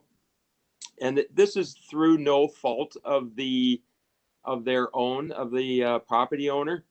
But the fault here is how planning processes have changed over the years. So I wish we could have this come back and I'd like to see some more information in a report so that I could more fulsomely consider the history of the last 10 years of encroachments, for example, that we've had, and consider the outcome on that. There's parts of town, and many communities are not unlike Owen Sound, where higher household incomes occur in newer subdivisions or different parts of the town, and older parts of the city may have lower household incomes and suffice then lower ability to maybe inherit these higher costs. And if it's just regulatory planning processes and changes over time, I think that this is something where, in general, the overall tax base should be supporting it. Thanks. Just before I'm going to go to another counselor, Ms. Coulter, planning setbacks in Owen Sound came in late 60s, early 70s? Through you, your worship, zoning regulates the use of land and building setbacks on private property. Encroachments occur when there is an encroachment or some feature of that private property happens on city lands, often roadways. So I would suggest that the planning, although we do a better job of getting it right today than perhaps we did 100 years ago, the rules are more sophisticated today, and we do a better job of employing them.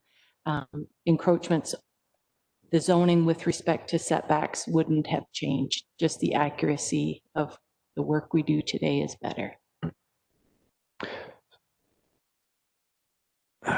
Well, okay. Thank you. Councillor Kepke. Thank you, Your Worship. Through you to the city clerk.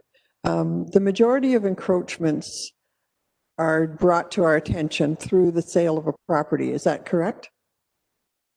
Yes, that's correct. And clearing up the encroachment is part of the legal process of transferring the property. And these fees would normally be included with the lawyer's fees. Is that correct? That would be our hope, yes. Okay.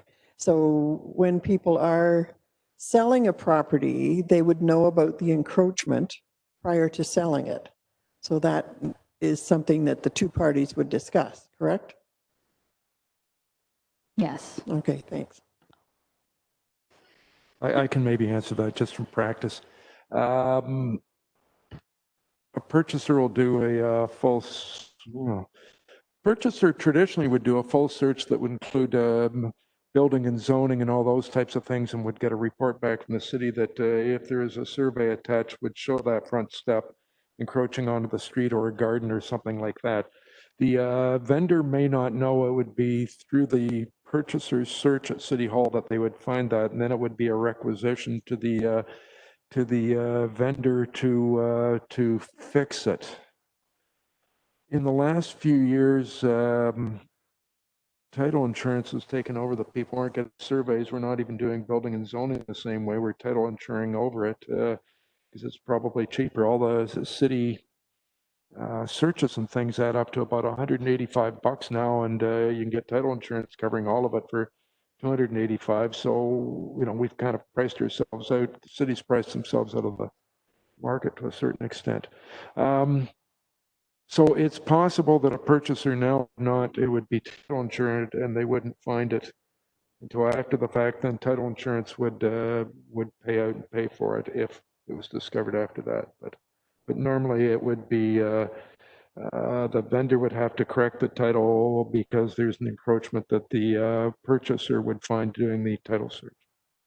But I guess my point is that it's all it all comes to light with the transfer of the sale of the property and clear deed to the land. So it's not Yes. like an older landowner is the one that's paying for it. It's the new landowner. It's the vendor, not the purchaser. Okay. The other time that you'll run into it is if there's a work order already on, or somebody owns a building and they apply for a building permit to redo the front deck because it's rotting, then it will pop up that the deck's on the on city property. That's the only other. Other discussion, other comments? I can't remember.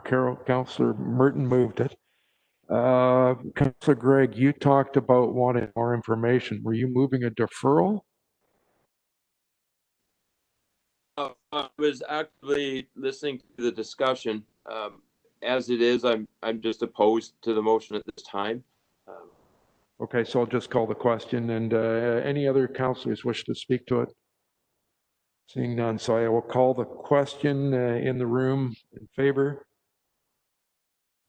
And Councillor Gregg, you said opposed? Yes.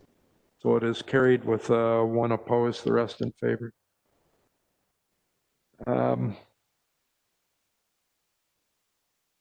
We're at 12B, Ms. Coulter. I think you've got the next three probably. Thank you, Worship. A community improvement plan is a municipal planning tool under the authority of the Planning Act, the Heritage Act, and the Municipal Act that allows a municipality to develop a comprehensive strategy for community improvement. In June, Council authorized the extension of our current community improvement plan to December 31st to allow staff to undertake the update internally. The timing is opportune in that it allows us to align our city community improvement plan with the 2019 county plan and leverage our program with those county initiatives. We're proposing 12 incentive programs. So we've developed this looking at what's worked well in this community. We've looked at what other communities have done and have used successfully, and we've also looked at the county incentives. This will be further informed through the public feedback. So we're proposing that 4 programs would continue. The Facade and Structural Improvement Program, the Heritage Property Tax Relief, the Brownfield Financial Incentive, as well as the Vacant Land Tax Assistance Program. We're then proposing 6 new programs, and the clerk has the list up on the screen. All of these programs are included in the county's community improvement plan.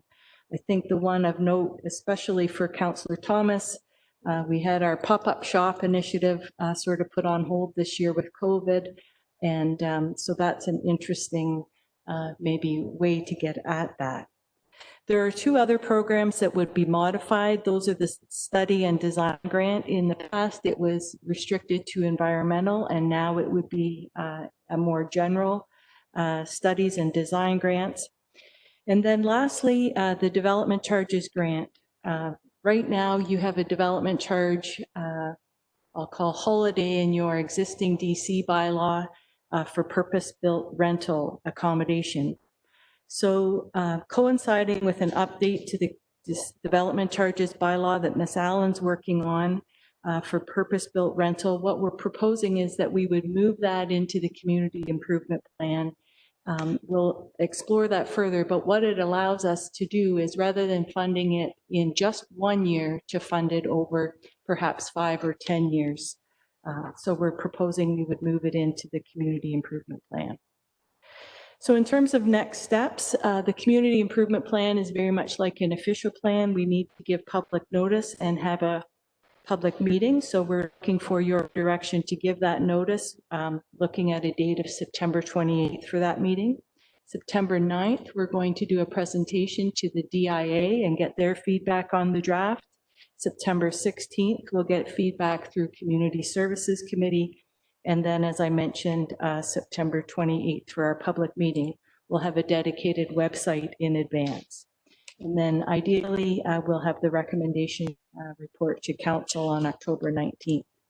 In the financial section, we note that the actual budgetary costs are the facade program at $20,000 this year, with additional monies in in the reserve and 15,000 under the heritage property tax. And Ms. Allen would explain to you that the program costs for the city that show in the budget are about $150,000 for those grants, the vacant land and brownfield projects that were approved historically and that are getting paid off over either 5 or 10-year period.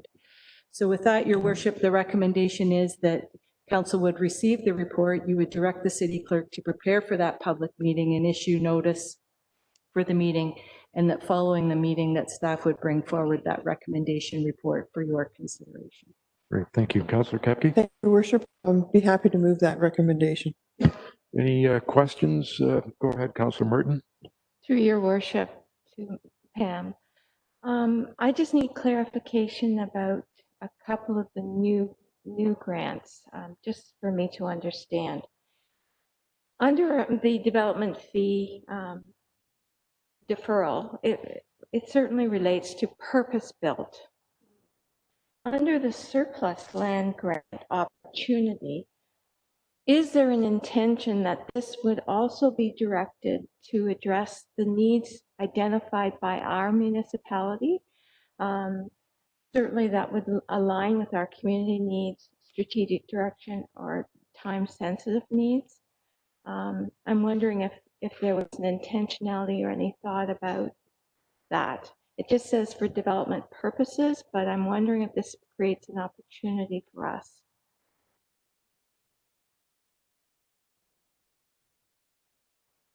Worship, I'm not certain I completely understand the question. My apologies. Sure. So under surplus land grant, it says that lands that are determined to be surplus to the needs of the city will be offered through an RFP process for development purposes. I'm wondering if there's an opportunity for us to define that as development purposes that align with the strategic direction, specific identified municipal requirements, however you would want to phrase it. So we just expand that. Understood. Through your worship, each of these programs, and I'd asked our junior planner to develop just a short, concise summary for the purpose of tonight. And we can get into sort of what are you thinking as we do the public meetings and as we consult with committee and take your feedback. I think that's really important to know. You know, for example, the surplus land program, is it geared at, and it's noted here that it's maybe a nonprofit housing project that's given priority. So each of these programs gets a detailed guideline and application.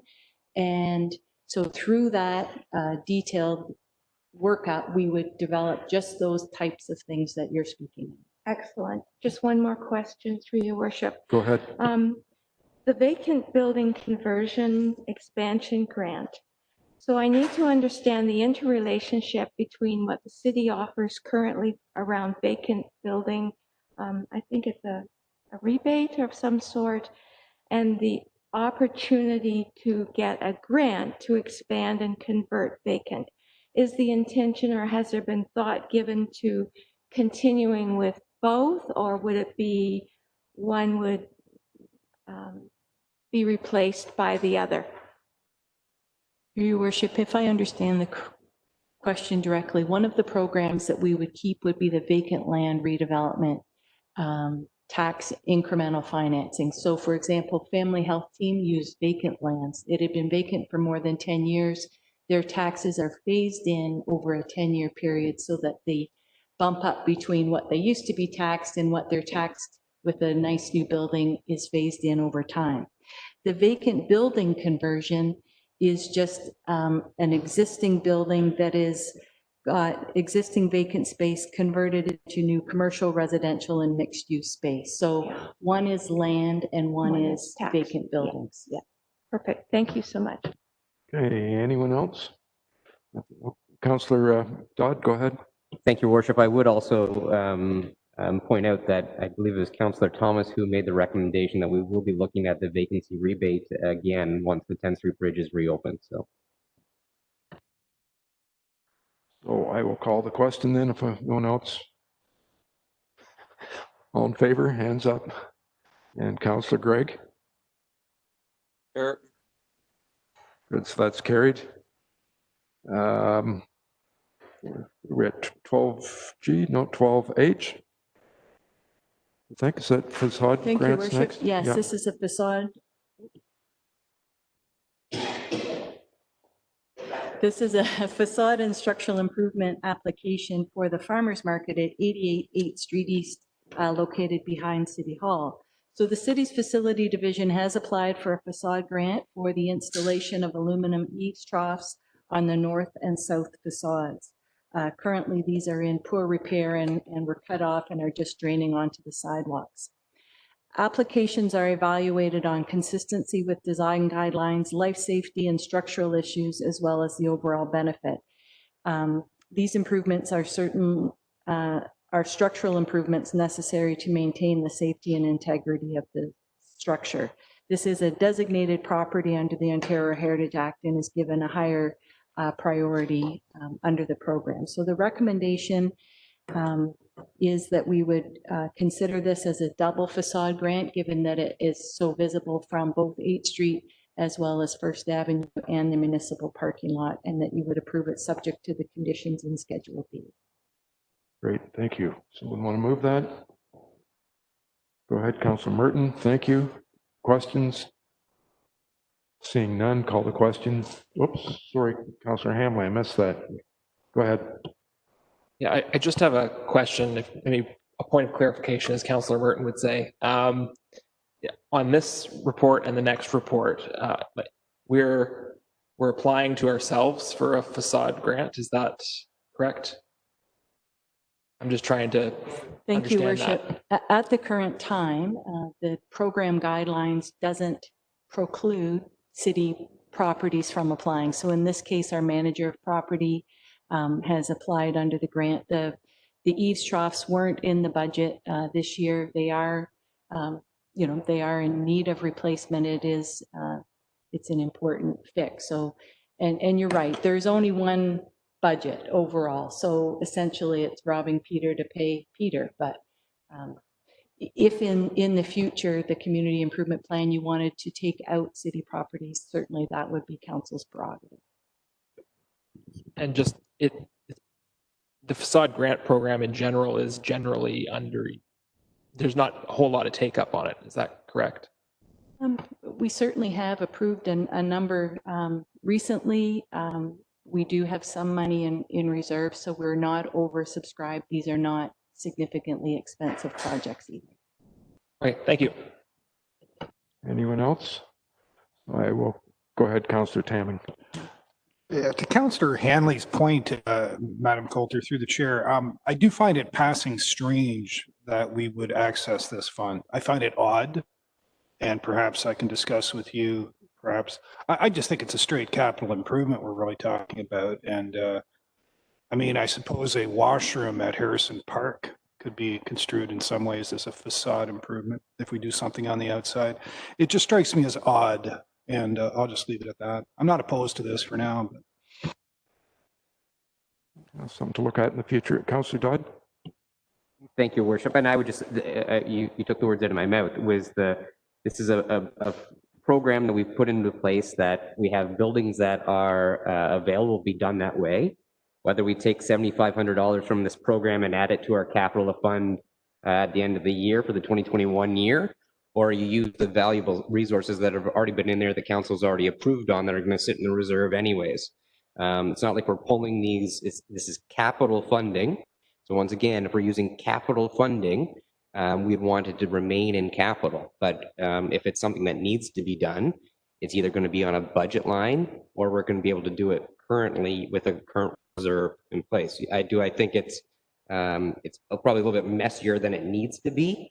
But we also have a reserve sitting there of available budget of $78,000 that we annually put in $25,000 every year into our budget program, because the programs that are these projects that run aren't calendar years. So some of them come into February that are 2019 year. Anyways, I hear your point, but I think really all you're doing is just moving it from one pocket to the next, and we're still going to be paying it. And they're both Peter's pockets, apparently. Again, if I'll take another attempt at this, we can call the question. All in favor? Hands are up. Councillor Gregg in favor? In favor. There, so that's carried. Ms. Coulter, next one is 824 First Avenue West, so the library. Thank you, Worship. A very similar application again by our city's facility division for the North Grey Union and Public Library. There's an active roof leak above the entrance to the Adult Learning Center, and it would be to replace the spur and gravel flat roof on the south side of this building facade. The program is the same. The roof, as I mentioned, has an active leak, which is causing interior damage. Again, this building is a designated property under the Ontario Heritage Act, and these repairs are really integral to maintain the structural safety and integrity of the building. So we're recommending a single facade grant in this case for the library at 824 First Avenue West. Thank you. Councillor Dodd? Move the recommendation. Any discussion? Seeing none, all in favor? Hands are up. Councillor Gregg? That's carried.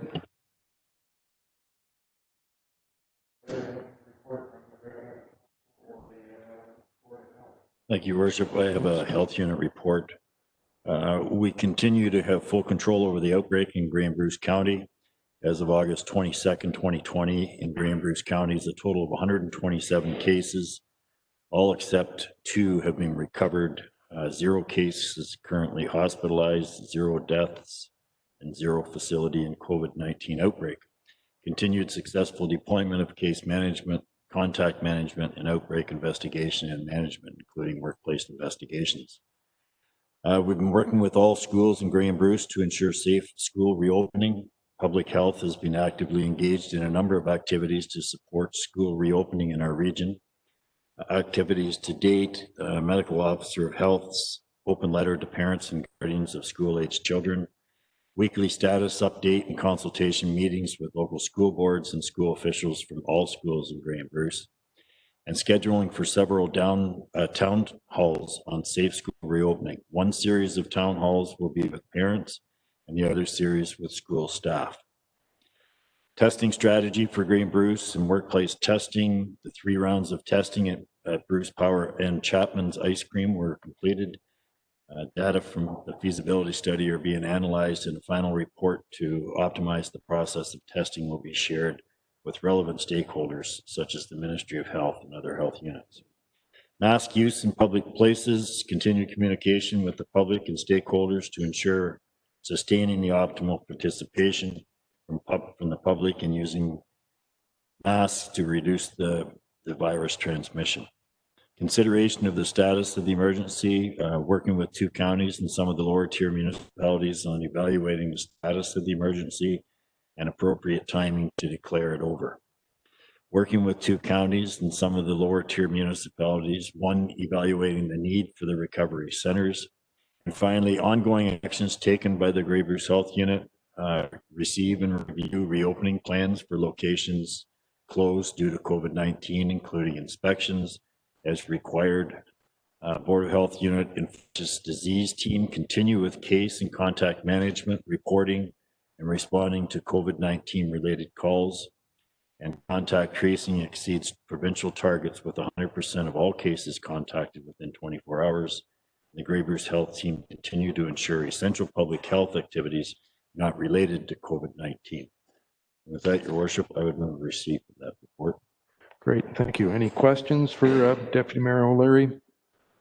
Seeing none, call the question. All in favor? All hands are up. Councillor Gregg? In favor.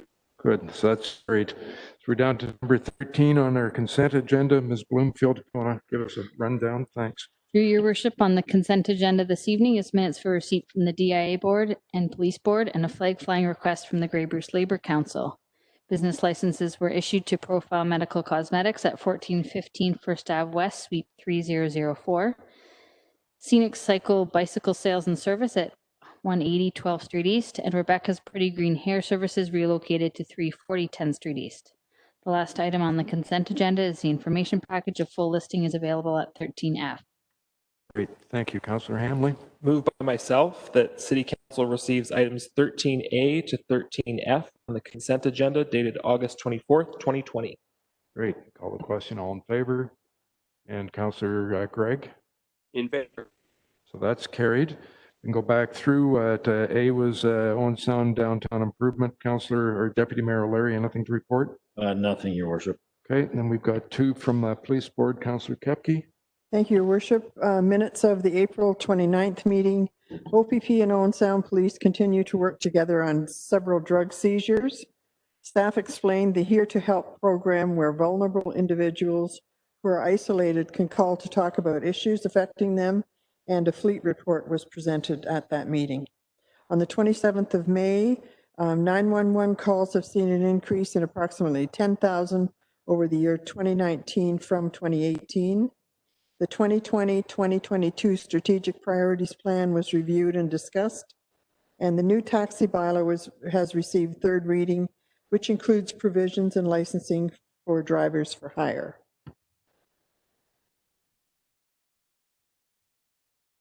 Any questions for Councillor Kepke? Seeing none, thank you very much.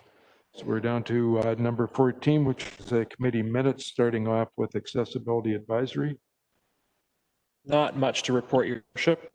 We did consider 3 items and approved the accessibility features of the 16th Street East Road rehabilitation and new sidewalk construction, the 10th Street Bridge replacement, and the site plan for the Inglenook Creche Child Care Center at 1331 4th Avenue West. And I would move receipt of those minutes. Any questions for Councillor Hamley? Seeing none, call the question. All in favor? All our hands are up. Councillor Gregg. We have lost Councillor Gregg. So that is passed. 14B is minutes from the closed Community Services Committee meeting. Those. I'll move those minutes, Your Worship. Okay, all in favor? That is carried. Councillor Gregg, are you in there again? Sounds like we've lost him. Okay, so that is carried.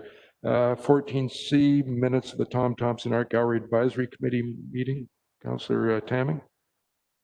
The report more or less speaks for itself. I just want to highlight that we're quite excited that a new fundraising committee has started up again. And we encourage any members of the public who want more information to contact us for that. Other than that, the gallery is up and going. It's very exciting to work with a new curator. She is bubbling with ideas, and all I'll say is stay tuned. I think we're going to have a very good fall and winter. And with that, you're moving the minutes? I will.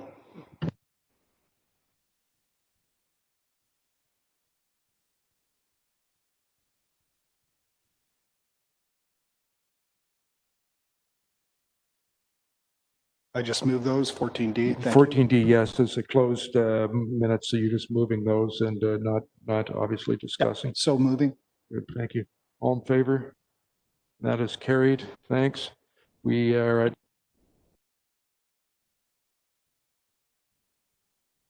keep turning my microphone off. We're at number 15. We have no postponed matters. At number 16, we have no motions for which notice was previously given.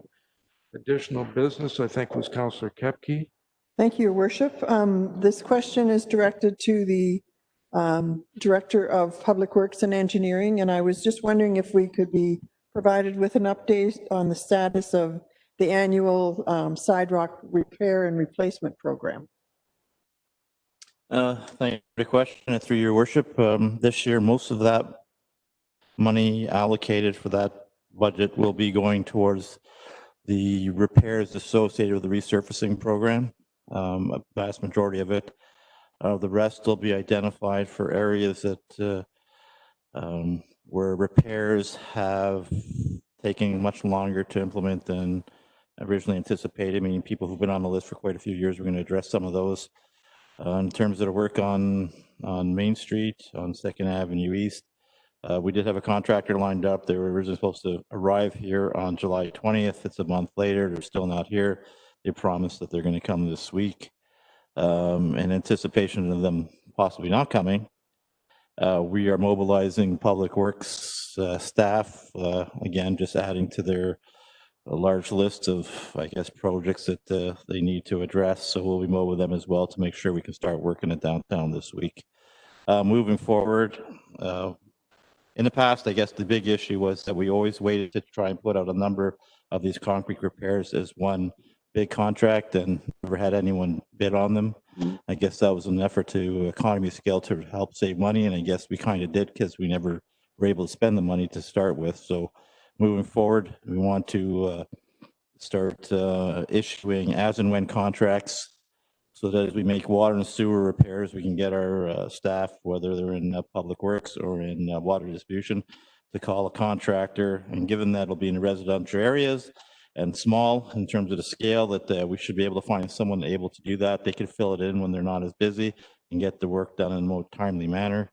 What we're going to propose as part of the budget this year is to retain 2 staff members that are seasonal, to keep them on staff to deal with ongoing concrete work and brick work in the downtown. Over the years, the city hasn't put any money into restoring some of the bricks that are starting to settle the paving stones.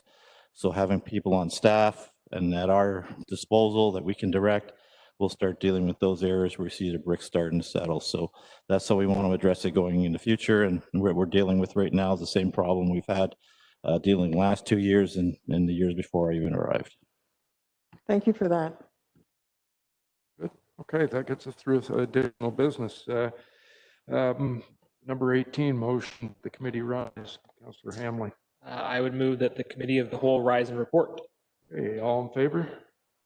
That is carried. Number 19. Moved by myself, seconded by Councillor Kepke, that the action taken in committee of the whole in considering public meetings, deputations and presentations, public question period, matters arising from correspondence, reports of city staff, consent agenda, committee minutes, matters postponed, motions for which notice was previously given, and additional business be confirmed by this council. Thanks. All in favor? That is carried. Notices of motion, anyone? Seeing none. Bylaws, Ms. Bloomfield, if you want to give us a rundown. Through your worship, the bylaws listed for approval on tonight's agenda include the confirmatory bylaw, a bylaw to execute a collective agreement with the Owen Sound Professional Firefighters Association for the years 2015 to 2018, a bylaw to execute an agreement with Call to Recycle Canada respecting consumer battery recycling, a bylaw to execute a 4th amending site plan agreement with Villarbot Holdings, Heritage Grove, and the Royal Bank of Canada for property at 2125 16th Street East, a bylaw to execute a facade and structural improvement agreement with 2391628 Ontario Inc. for the Coach Inn, and a bylaw to execute a facade and structural improvement agreement with Graber's Property Rentals for property at 856 2nd Ave East. Great, thank you. Moved by myself, seconded by Councillor Kepke, that bylaw numbers 2020-089, 2020-090, 2020-091, 2020-092, 2020-093, and 2020-094 be passed and enacted. Call the question, all in favor? And that is carried. Just before I adjourn, Madam Clerk, I did get an email from Councillor Gregg saying that he was dropped at 8:50. So you can put that in the record. Thanks, everyone, for your efforts. It is now 8:57. We've concluded our business for tonight, and we'll see you in 3 weeks, I think on the 14th of October. Thanks. Or sorry, September. Good night.